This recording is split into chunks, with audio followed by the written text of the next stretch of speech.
嗨，大家好啊！今次要介紹一間280尺嘅居屋。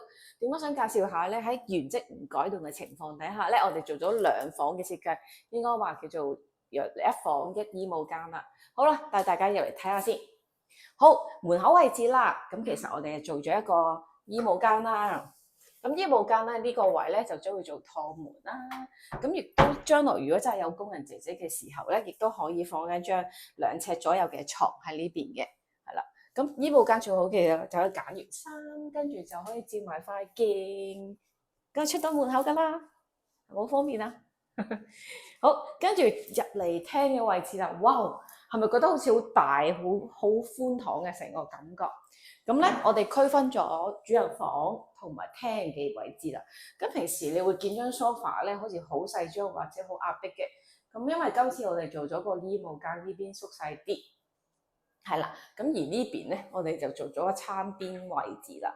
咁呢個餐邊櫃啦，咁呢邊可以係一個食飯區嘅位置啦。咁亦都做咗呢啲移動插蘇啦，咁可以喺呢度打下邊爐、睇下電視咁樣樣啦。咁幻想下自己坐喺個梳化度，係咪好舒服咧？好，咁嚟到房間啦，呢張5尺床嚟嘅，係啦。咁5尺床背脊咧都一樣啦，都係做咗啲接衫區嘅衣櫃、獅字位啦。咁而呢邊咧就做一個衣櫃啦，咁啊可以掛衫啊咁樣樣嘅。咁而呢個咧就做咗個移動式嘅側櫃啦。咁咧就可以區分廳同埋房嘅空間啦。咁而呢度咧，因為太高啦，咁我哋今次咧就做咗一個可以拉落嚟嘅，係啦，小心啲啊，被打開晒。咁咧未有衫嘅情況底下，咁我呢啲5尺爭少少或者多少少嘅啱啱好啦。不過就留意翻，可能啲衫唔可以放太多咯。好，咁咧就因為咧想做到有啲酒店式嘅感覺。同埋屋主都會睇下電視，咁所以咧喺廳同埋房嘅位置，同時都可以望到部電視機嘅，係啦。咁今次咧廚房門冇縮晒，咁特登做咗啲玻璃嘅，通透啲，係啦。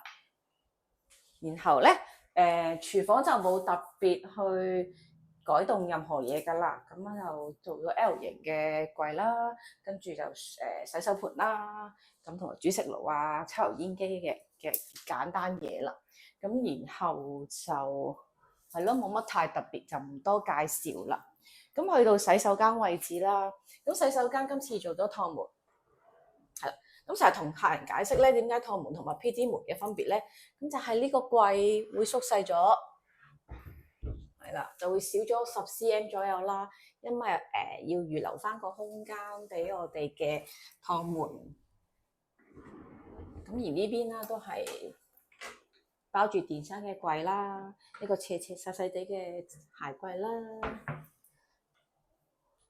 好，洗手間咧，今次個改動都係啦，就改咗呢邊沖涼位置，咁記得頂揭式洗衣機先可以做到呢一個方案嘅，因為頂揭式市面上通常都係400或者450深，咁大眼雞咧就600深，所以就做唔到呢個設計噶啦。咁然後就可以保留上下儲物櫃嘅，咁所以咧呢個方案正係咩咧？就可以仍然可以有大量嘅儲物，仍然可以有一個好舒服嘅坐廁空間，就算隻腳點踢都得啦。